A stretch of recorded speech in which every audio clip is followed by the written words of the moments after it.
Kahit maliit pa, inani at dinala na sa mga pamilihan ang ilang gulay sa Baguio City at Benguet. Nangangamba kasi ang mga magsasaka at supplier na malugi sila oras sa manalasa ang bagyong Ompong. Mula sa Baguio City nakatutok live si Mariz Umali. Mariz.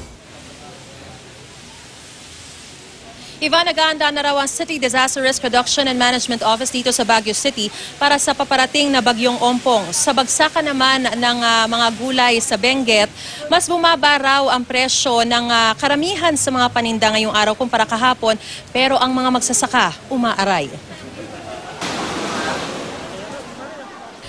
Dito sa La Trinidad Vegetable Trading Post ang isa sa mga bagsakan ng gulay dito sa Benguet. Habang papahapon, tuloy-tuloy at mas dumami pa raw ang mga jeep at truck na nagbabagsak ng mga panindang gulay. Naghahabol daw kasing maibenta ang mga gulay bago manalasa ang bagyong Ompong. Dumami nga ang supply pero ang iba mas bumaba ang kalidad. Gaya halimbawa nitong pechay na dapat may puso na bago anihin, ngayon kahit maliliit, inaani na rin. Natatakot sila sa malakas na ulan. Baka kasi masira, ma'am. Kaya ganito, hinarbis na itong mga ganito. Kasi pag nasira yan, ma'am, wala nang babalik sa farmer. Kasi pag nasira yan, pag nasalanta, hindi na pwedeng anihin.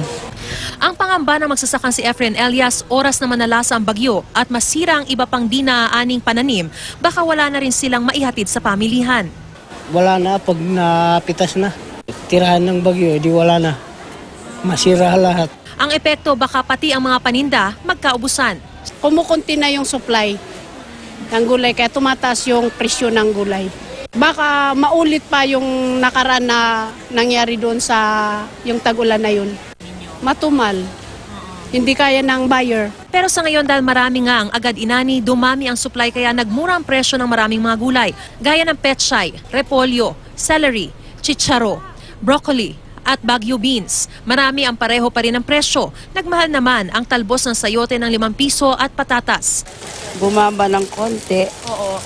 Mas okay po ba ito sa inyo? Okay sa amin. Oo. Kasi masyado kami natataasan. Ang City Disaster Risk Reduction and Management Office ng Baguio City naghahanda na rin sa pananalasa ng bagyo. Sa kwartong ito nakahanda na ang mga generator, tower light equipment at iba pang mga gamit na gagamitin sakaling kailanganing mag-rescue. Nakaparada rin ang mga ambulansya, fire truck at wrecker. Because of the terrain, slope terrain ng Baguio City, karamihan ng aming incidents ay landslides. Mostly rain-induced actually yung mga yan.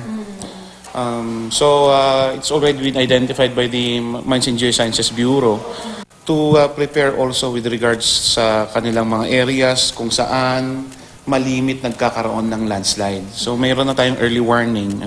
As much as possible, we do advise preemptive evacuation sa mga areas na yan. Sa La Trinidad, Benguet, binalot na ng mga magsasaka ng heavy-duty plastic ang kanilang mga tanim bilang proteksyon laban sa papalapit na masamang panahon. Nito lang nakarang linggo, isinailalim sa state of calamity ang probinsya ng Benguet dahil sa pinsalang dulot ng ilang linggong pag-uulan sa mga pananim at kalsada. Ivan, simula alas 12 ng hating gabi mamaya, isa sa ilalim na raw o itataas na sa red alert ang Baguio CDRRMO. Sa ngayon naman ay pabugso-bugso pa rin ang ulan dito sa Baguio City at pati na rin sa Benguet sa buong maghapon. At Ivan ay papunta na rin dito sa Baguio City ang Kapuso Foundation para magdala ng mga relief goods. Ivan? Maraming salamat, Mariz Umali.